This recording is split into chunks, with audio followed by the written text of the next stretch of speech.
Махаббат әлеміндегі кеңістік Көкшетауда осындай тақырыппен белгілі қылқалам шебері Зұлқайнар Қожамқұловтың жеке көрмесі өтті. Суретшінің туындылары көкшетаулықтардың назарына алғаш рет ұсынылып отыр. Көрмеге автордың 30-дан астам жұмысы қойылған, олар негізінен өмір тақырыбына арналады. Суретшінің бірқатар жұмыстары Германия, ақш, Қытай секілді әлемнің алпауыт елдерінің көрме залдарына да қойылды. Көкшетауда көрсетілген туындылардың арасынан әсіресе әйел, ана образында салынған суреттер көпшілікті қызықтырды. Өнер иесінің айтуынша, ана өмір өзегі, сондықтан бұл мәңгілік тақырып дейді қылқалам шебері.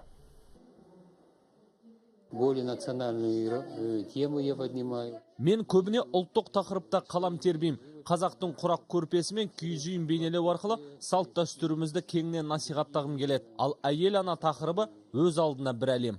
Қарасаңыздар, жігіт пен қыздың қарым-қатынастары, шеше мен баланың, ер адамдардың өз өмірде өздерін бүркіт ұстап тұрған, жылқымен тұрғандарын қарасаңыздар, әрі жұмысы өзі бір терең философияға ұғым бізге береді.